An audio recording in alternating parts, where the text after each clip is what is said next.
Hi, Kim here at Wild Hearts and Wildflowers. So I mentioned in a couple of my previous videos that I was going to the Ashland Mystery Festival up in Oregon. It's about 3 hours north of me, and I went there about a week and a half ago, and it was, well, just as special as I thought it would be. And I'm going to share some of the photos I took of the autumn colors here while I talk about how the event went. And then after that, I want to share with you the books I discovered while I was there and answer some questions for the Cozy Autumn Book Tag. So it's the next morning, and yes, I'm wearing the same sweater for continuity's sake, but actually, I just decided while editing that this video is way too long. I thought it was a good idea to combine the Ashland Mystery Festival and the book haul with the Cozy Autumn Book Tag, but nobody wants to watch an hour-long video, so I'm dividing it into two like I should have done in the first place. So yeah, we'll go ahead and do the Ashland Mystery Festival and book haul now. Then after a couple of days, I'll post the Cozy Autumn Book Tag. Hopefully that will work out a lot better. Now, as you can see, there were gorgeous fall leaves everywhere up in Ashland at this time of year, which was quite a change from what's, here in Northern California. Our leaves are just beginning to turn on a few of the trees, but nothing like what I saw up there. It was just glorious. And the weather was that brisk, cool autumn breeze all the time that I just love, but rarely feel here where I live. So that was really nice. But overall, what I loved the most about the festival, I guess there were three things. First of all, it was some alone time. It was really nice after a very busy summer of gardening to just have a little downtime. So I did enjoy that. I didn't go with anyone. I went alone, which I like to do. I like going to, museums and galleries in small towns and exploring alone. And I really enjoy that. So I knew that I would be quite comfortable there on my own too. And was I really on my own? No, there were lots and lots of people there. Mystery readers, booktubers, and authors. So that was very cool. But yes, I got that alone time. I got to take lots of long walks all around the very cute town, which has a very strong mystery vibe. If you don't know, Ashland is also the home of the Shakespeare Festival. So that's one of the reasons that I have gone there in the past. Anyway, I got that alone time in my walks and back at the hotel in the evenings. Also, while I was walking around, especially in the evening, I noticed how much the town of Ashland had decorated for the fall and especially Halloween season. This was very much true at the Stratford Inn where I stayed, as you can see from this wonderful headless horseman. But I have to say, even better than that was meeting all these people that I had only known before, either through watching their videos or through reading their books or seeing them do interviews with booktubers. So that was a lot of fun. In fact, the very first day, afternoon and evening that I was at the festival, I met all the people that were highest on my list to meet and talk to. So that was just really great. I had no guarantee that would happen, but it did. And so I was able to talk to several authors that I love and several of my favorite booktubers like Tiffany from Beach Bum Bookworm. Yeah, it was great. It's funny how you can feel like you know someone just through reading a bunch of their books or just through watching a bunch of their videos. But it was really nice to meet these people and see, wow, they really are exactly like they appear to be in their videos or through their books. And I found that intriguing, a little surprising, but yeah, very nice.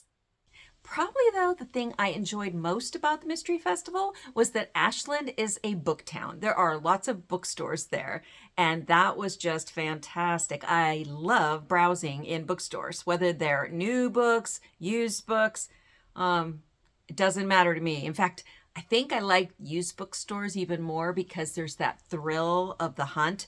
You're on a treasure hunt looking for either something you've been wanting a long time or something you didn't know you wanted, but then you find it and you're just ecstatic. And that happened to me here. So I'm going to share with you now what I found in the bookstores in Ashland during the festival. So I found 7 books in total. 2 were new and 5 of them were used, and I got great deals on them. Now, of the 7 books, 4 of them were mystery, and the other 3 were my other favorite genre, history. So I'm going to go ahead and share them with you now. First up, the 2 that were brand new, which I got at Bloomsbury. Well, this one is a cozy mystery, and it's not brand new. I mean, I bought it brand new, but it's not like recently released. It actually came out in 2018. But this is Poppy Harmon Investigates, first book in this series by Lee Hollis. And Lee Hollis was at the festival, so I got to hear him talk. And he writes several different series. At least one of them he writes with his sister. And he was just very entertaining when he spoke, very funny, very personable. And I had actually been meaning to try this series out for quite a while, but there's so many books like that it just hadn't made it to the front of my consciousness, so I hadn't got it yet, but there it was at Bloomsbury. And let me read you the back of the cover so you'll know what it's about. It says, when Poppy goes from complacent retiree to penniless Palm Springs widow in just a matter of weeks, she decides to use her obsession with true crime shows to start a career as a private eye. But after opening the Desert Flowers Detective Agency, with help from her 2 best friends, Poppy realizes that age brings wisdom, but not business. Until she convinces her daughter's handsome boyfriend, Matt, to pose as the face of the agency. It's not long before Matt snags a client desperate to retrieve priceless jewelry burglarized from an aging actress at the Palm Leaf Retirement Village. Or before Poppy stumbles upon the bloodied body of the victim's arch rival. In a flash, Poppy's innocent detective gig is upstaged by a dangerous murder investigation, slimy suspects, and unspeakable scandal. As she and her team search to uncover the truth, she must also confront secrets about her late husband's past, even if it means turning her world upside down all over again. So I've heard really good things about this series, and now I can start it. So I'm excited about that. The other new book that I got at Bloomsbury is not really a mystery, but it is cozy. It's a cozy, witchy, fantasy type book, and I got it because of the cover, to be honest. Just take a look at this cover. Is that not beautiful? So yes, this is the Crescent Moon Tearoom. It's by Stacy Sivinski. It says, ever since the untimely death of their parents, Anne, Beatrix, and Violet Quigley have made a business of threading together the stories that rest in the swirls of ginger, cloves, and cardamom that lie at the bottom of their customers' cups. Their days at the tea shop are filled with talk of butterflies and good fortune, intertwined with the sound of cinnamon shortbread being snapped by laced fingers. Until, that is, the Council of Witches comes calling with the news that the city diviner has lost her powers, and the sisters suddenly find themselves being pulled in all different directions. Anne's magic begins to develop beyond that of her sisters. Beatrix's writing attracts the attention of a publisher, and Violet is enchanted by the song of the circus, and perhaps a mischievous trapeze artist threatening to sweep her off her feet. It just seems that a family curse which threatens to separate the sisters is now taking effect. So this is all about these 3 sisters, and I believe I heard they were triplets. And yeah, I'm sort of, making my way into the witchy books this season because it seems I'm in the mood for them, and I am a mood reader. And this cover, well, how could I not? So now on to the used book deals that I got.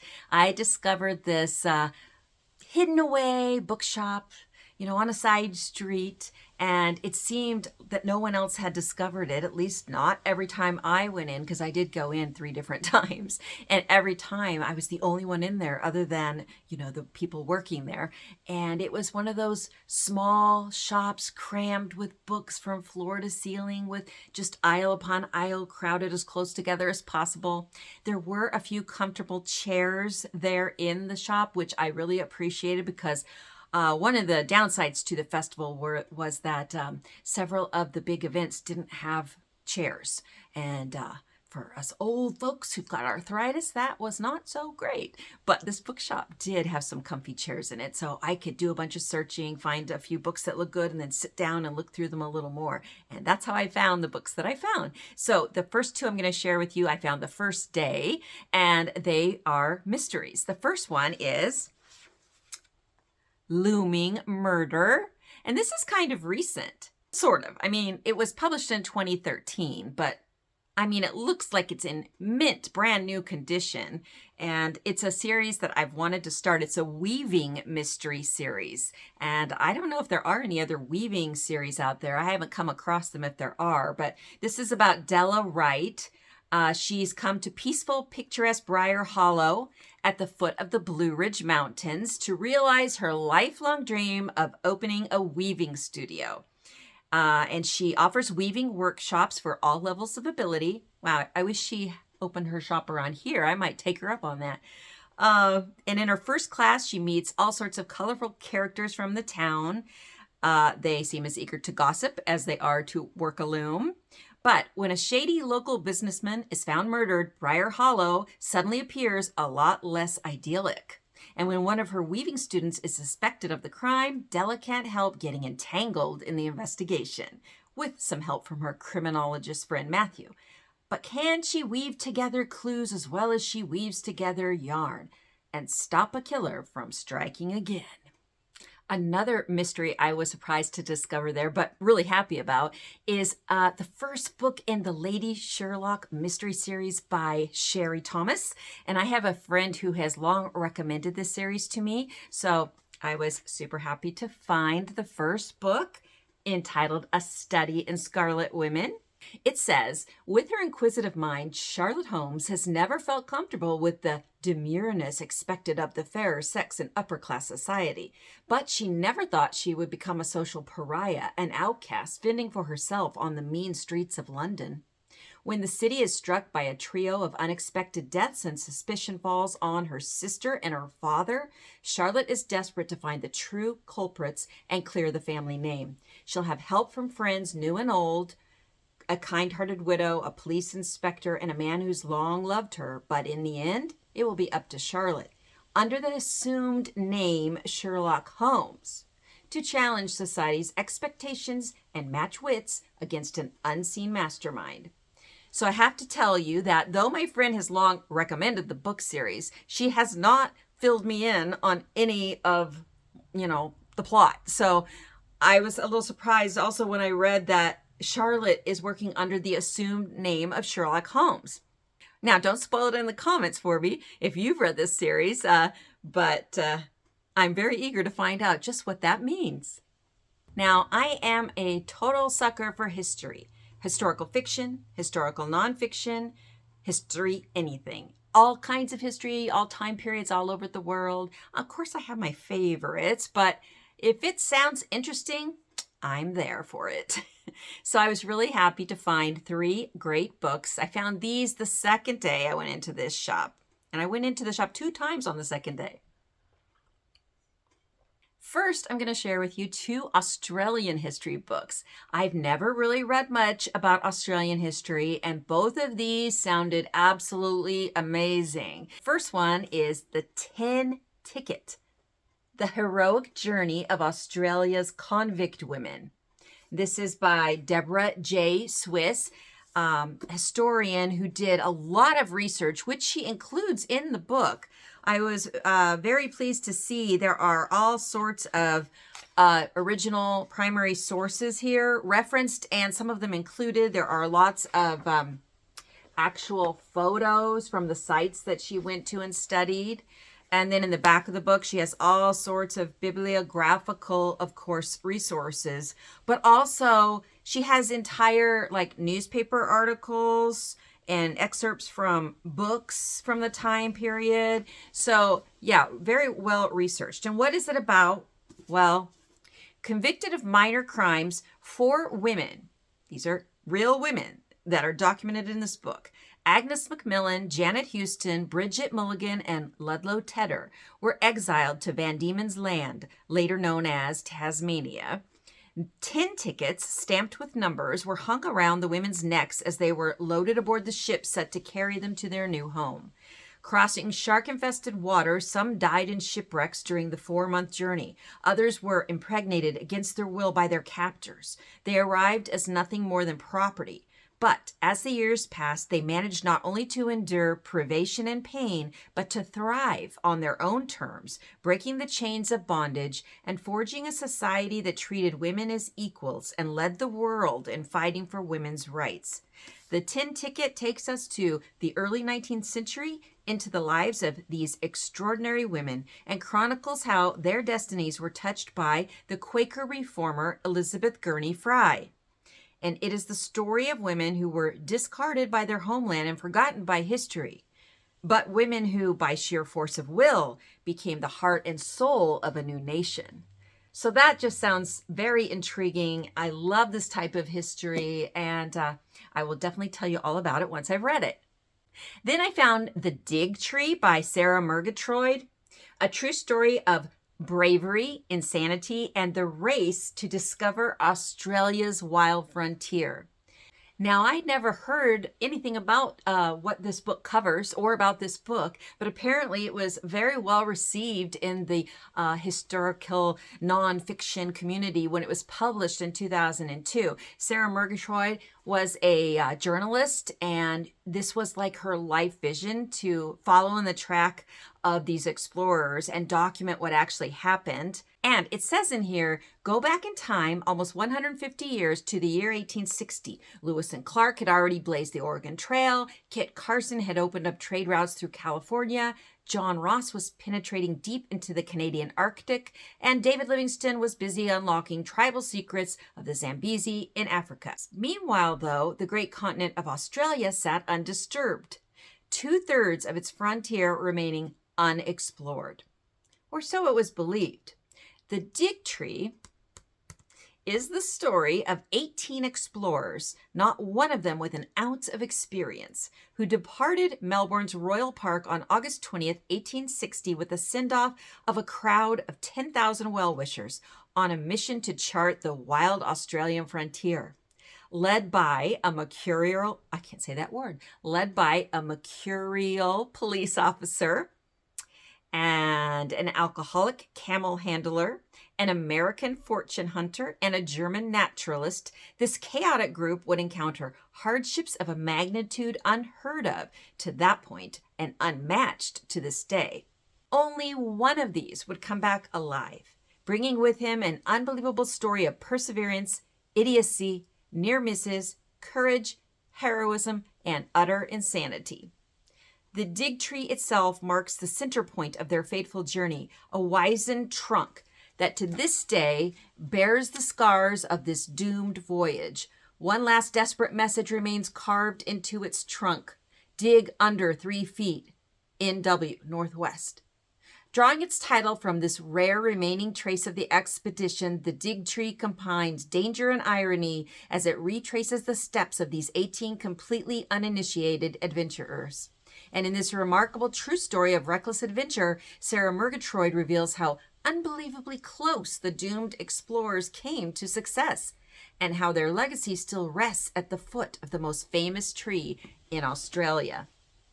Now, that sounded amazing enough, but whenever I find history books like this in used stores and I don't know anything about them, I always look them up and look up the authors and see if it looks like it's something that I can trust, good sources and all that. And I found out that Sarah Murgatroyd, she was born in England, and she, for whatever reason, I didn't learn this part, she was kind of obsessed with this whole exploration track.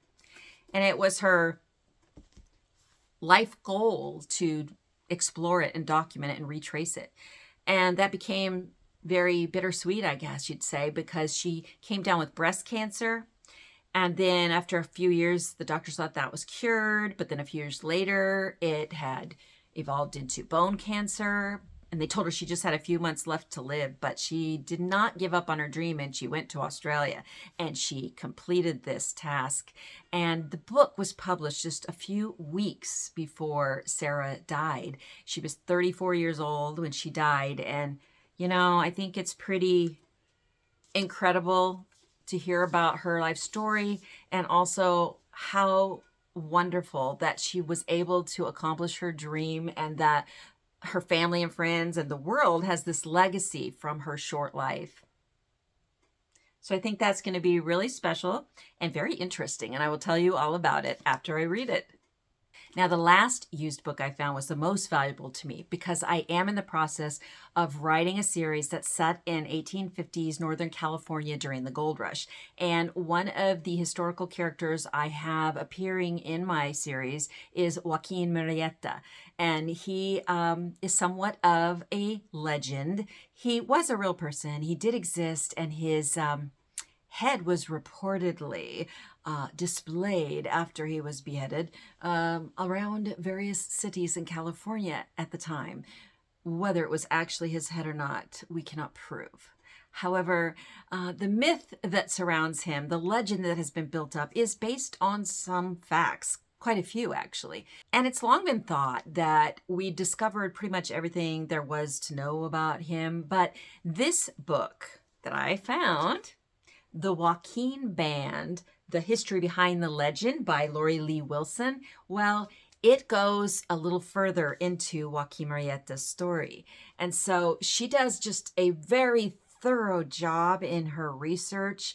And this book, it turns out, is not just about Joaquin. It's also about the social and political history of Northern California during that very fraught, very controversial time period. And I'm just in heaven that I found this. I've looked through it thoroughly and read quite a bit of it while I was there at the store. And so I know it's a gold mine of information, and I just can't wait to get into it and to read it. Yeah. If I seem a little over exuberant about it, it's because, well, I am. When you're passionate about a certain subject, things like this just sort of make your day, make your week or year even. So I had a great time at the Ashland Mystery Festival. So many things about it were really special and fun. But unfortunately, though it was a 4-day event, I had to leave after just 2 days. A medical situation arose, and I had to leave kind of suddenly. And it was a little disappointing. But when I look back on it, I realized I got what I went there for, I went there to meet certain people, and I did. I went there to get a little bit of a vacation, a little alone time, and I did. And I went there to enjoy browsing the town, enjoying its, ambiance, the atmosphere there, the weather there, and mostly all the bookstores there. And I did. So, yeah, I had to leave early, a little sad about it, but not too much. So that's how my visit to the Ashland Mystery Festival went, and all the wonderful books I discovered there.